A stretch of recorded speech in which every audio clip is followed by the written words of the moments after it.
आज हम chapter start करने जा रहे हैं इकाई एवं उत्पादन लागत विधि, जिसे बोलते हैं unit and output costing system. अब देखिए क्या होता है इकाई लागत विधि। देखिए इकाई लागत विधि का प्रयोग उन उद्योगों में किया जाता है जहां प्रमाणित वस्तुओं अथवा जिन वस्तुओं का उत्पादन किया जा रहा है उनकी प्रति इकाई लागत ज्ञात की जाती है। वह तिथि साप्ताहिक, मासिक, त्रैमासिक और छमाही वार्षिक हो सकती है। देखिए ध्यान रखिए, इकाई लागत का सीधा सीधा मतलब होता है कि एक यूनिट में निकालना किसी भी संख्या, किसी भी, जैसे मान लीजिए बहुत सारे प्रोडक्ट हैं, उसको उनकी कुल संख्या को एक प्रोडक्ट से डिवाइड करना, जितने प्रोडक्ट आपने लिए हैं उसे डिवाइड करना, मतलब प्रति इकाई यूनिट को निकालना। ठीक है, एक इकाई यूनिट को निकालना ही आपका क्या कहलाता है, इकाई लागत विधि।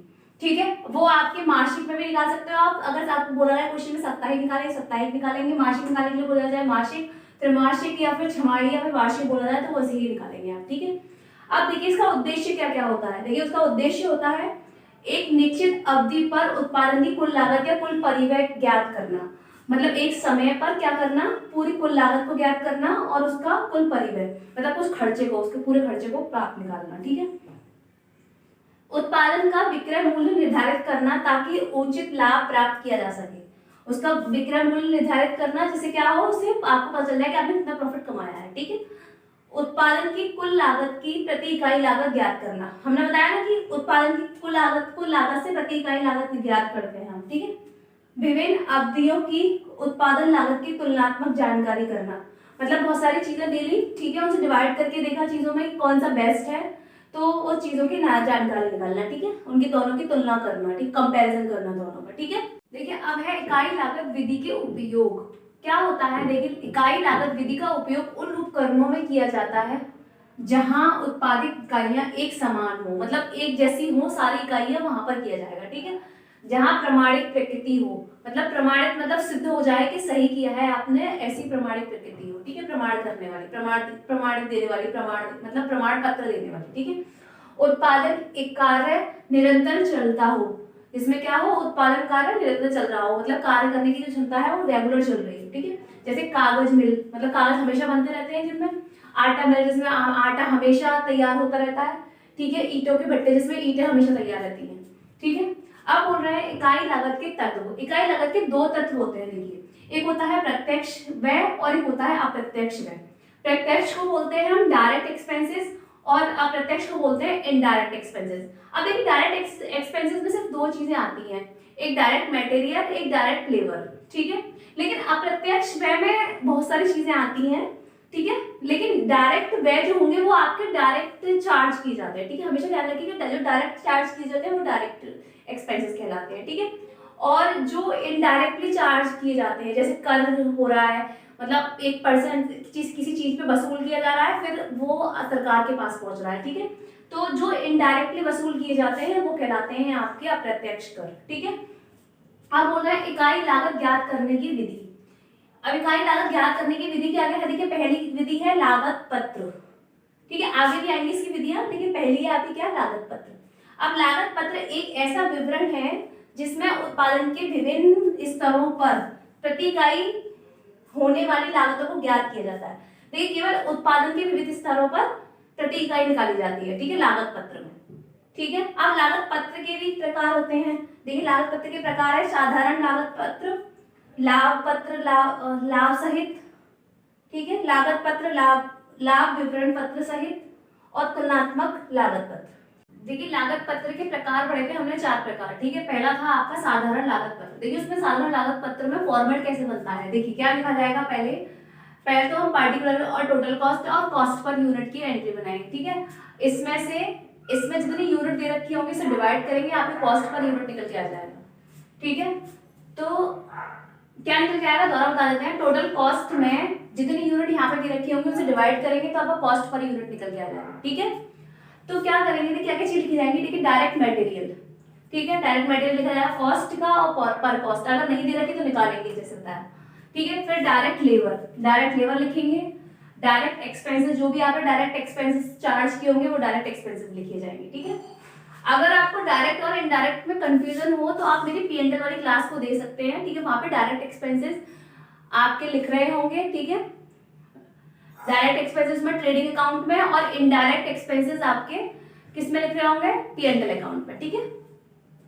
तो देखिए इन तीनों को प्लस करने के बाद निकलेगा आपका प्राइम कॉस्ट, जो यहाँ लिखा जाएगा इन तीनों को प्लस करने के बाद, ठीक है। फिर क्या दे रखा है, वर्क और फैक्ट्री ओवरहेड, मतलब डायरेक्ट लेबर का या डायरेक्ट वेजेस का परसेंटेज दे रखा होगा फैक्ट्री कॉस्ट में, ठीक है।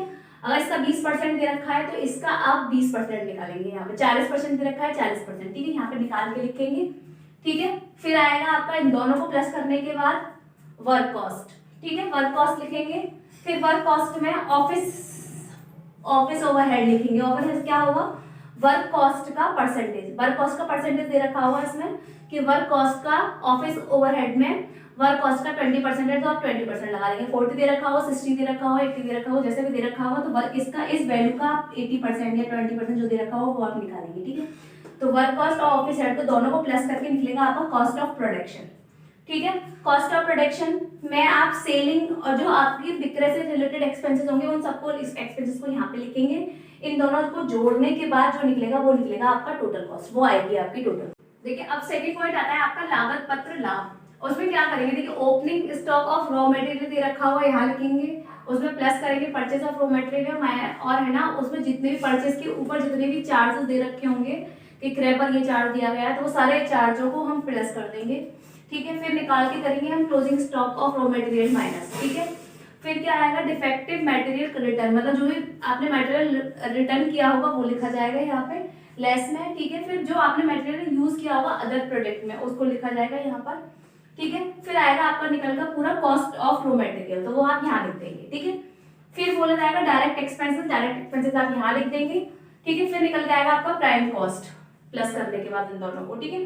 फिर क्या लिखेंगे आप, फैक्ट्री के सारे खर्चों को लिखेंगे, ठीक है। उसमें opening work in progress plus करेंगे, लेस करेंगे क्लोजिंग वर्क इन प्रोग्रेस और ऐड करेंगे ऑफिस एक्सपेंसेस यहाँ तक, ठीक है। फिर इन सबको प्लस करने के बाद निकलेगा आपका कॉस्ट ऑफ प्रोडक्शन इन दोनों में, ठीक है, वो यूनिट में और ये टोटल कॉस्ट में, ठीक है। फिर आप क्या करेंगे, ओपनिंग ऑफ फिनिश गुड लिखेंगे जिन्हें ऐड करना है, फिर लेस करेंगे क्लोजिंग ऑफ पार्ट है, अब हम उन सबको प्लस करके कॉस्ट ऑफ गुड्स सोल्ड कर निकालेंगे, ठीक है। फिर इसमें हम सेलिंग डिस्ट्रीब्यूशन ओवरहेड ये सारी चीजें को प्लस कर देंगे, ठीक है। फिर आपका निकल का आया कॉस्ट ऑफ सेल, फिर कॉस्ट ऑफ सेल हम यहाँ लिख देंगे जो इन सबको जोड़ने के बाद, ठीक है। फिर निकलेगा आपका प्रॉफिट सेल्स ऑफ परसेंटेज, मतलब या तो सेल का परसेंटेज दे रखा हो या टोटल कॉस्ट का परसेंटेज, टोटल कॉस्ट भी यही है, सेल कॉस्ट ऑफ सेल भी यही है, ठीक है। तो इसका परसेंटेज जो दे रखा होगा वो निकालेंगे यहाँ पर, ठीक है। फिर निकल कर आएगा इन दोनों को जोड़कर सेलिंग प्राइस। आपका लागत पत्र, लाभ विवरण पत्र। और उसमें क्या देखिए अभी तक पहले वाले में हमने क्या निकाला था, हमने सिंपल चीजें लिखी थी साधारण तरीके से। फिर सेकंड वाले में हमने ओपनिंग क्लोजिंग रॉ मटेरियल का, opening closing work in progress का और ओपनिंग क्लोजिंग फिनिश गुड का लिखा था, ठीक है।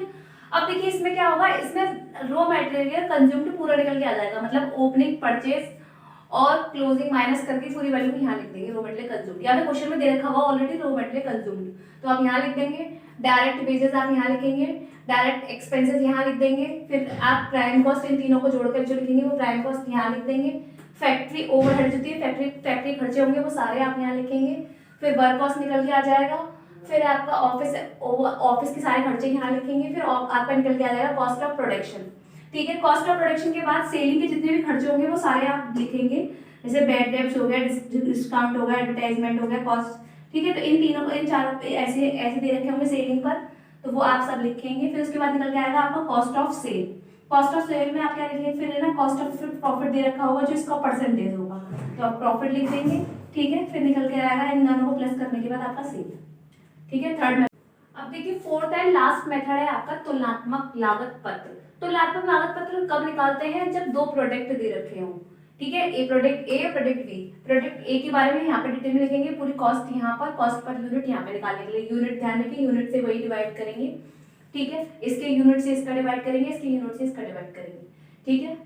तो क्या दे रखा होगा, direct material, direct labour, direct expense, तीनों को जोड़ के निकलेगा आपका प्राइम कॉस्ट। फिर वर्क ओवरहेड जो भी आपके किसके होंगे, प्रत्यक्ष व्यय होंगे, मतलब जो भी आपके फैक्ट्री के खर्चे होंगे वो सारे आप प्लस करेंगे। फिर निकलेगी आपकी वर्क कॉस्ट। फिर आप ऑफिस के सारे खर्चे को प्लस करेंगे, फिर निकलेगा आपका ऑफिस कॉस्ट, ठीक है। फिर आप जो सेलिंग या डिस्ट्रीब्यूशन में जो भी आपका खर्चा हो रहा है वो प्लस करेंगे, फिर निकलेगी आपकी टोटल कॉस्ट। और फिर उसके बाद में प्रॉफिट या लॉस जो भी निकलता है, इसे यहाँ पे ये भी दे रखी होगी, ये भी दे रखी होगी, इन दोनों में जो माइनस करेंगे भी यहाँ पे आएगी। अगर मान के चलो ये वाली ज्यादा होगी वैल्यू तो आपका लॉस हो जाएगा, और ये वाली ज्यादा हुई तो आपका प्रॉफिट हो जाएगा। ठीक है, तो ये क्या था आपका तुलनात्मक लागत। अब इकाई लागत विधि का दूसरा पॉइंट है आपका उत्पादन लागत। ठीक है, उत्पादन लागत किसे कहते हैं? जब भी आप किसी भी चीज का उत्पादन करते हैं, ठीक है, उसकी पूरी कॉस्ट को निकालना उत्पादन लागत कहलाता है। ठीक है, अब उत्पादन लागत का अकाउंट कैसे बनेगा, खाता कैसे बनेगा? देखिए यहाँ पर्टिकुलर लिखेंगे, यहाँ लिखेंगे अमाउंट पर यूनिट, यहाँ लिखेंगे total cost, amount particular, total amount, total per unit और टोटल कॉस्ट। ठीक है, अब क्या हुआ, direct material, direct labour, direct expense, तीनों को प्लस करेंगे और प्लस करके यहाँ पे लिख देंगे प्राइम कॉस्ट में। ठीक है, ये उठाकर फिर यहाँ ट्रांसफर करेंगे। ठीक है, फिर इसमें फैक्ट्री के जो भी खर्चे हैं उनको दोनों को प्लस करेंगे। इन दोनों को प्लस करने के बाद जो वैल्यू आएगी वो यहाँ पे आएगी फैक्ट्री कॉस्ट के नाम से। ठीक है, जो जोड़कर ये वैल्यू आएगी वो हम यहाँ पे ट्रांसफर करेंगे।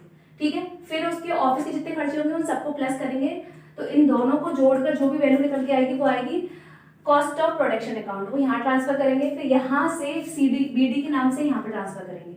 ठीक है, कॉस्ट ऑफ प्रोडक्शन, फिर उसमें हम opening stock of finish good, इन दोनों को जोड़ेंगे, यहाँ पे लिखेंगे क्लोजिंग ऑफ फिनिश गुड, यहाँ पे लिखेंगे, फिर इन दोनों को जोड़कर ये वाला घटाएंगे क्लोजिंग वाला, तो निकल के आएगा कॉस्ट ऑफ गुड्स सोल्ड। ठीक है, कॉस्ट ऑफ गुड्स सोल्ड का एक और पैटर्न होता है कि कॉस्ट ऑफ गुड्स सोल्ड यहाँ पे भी आएगा जब हम सेलिंग ओवरहेड को प्लस कर देंगे।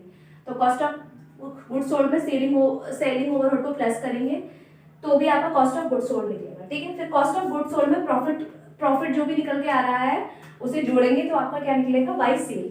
ठीक है, लास्ट में आपकी सेल की अमाउंट आ जाएगी। ठीक है, तो आज की क्लास हम यहीं पे खत्म करते हैं। कल हम यूनिट कॉस्ट की और आपने जो कॉस्ट और इंट्रोडक्शन का वो पढ़ा था, चैप्टर पढ़ा था, उन दोनों के चैप्टर के हम आपको कल इंपॉर्टेंट क्वेश्चन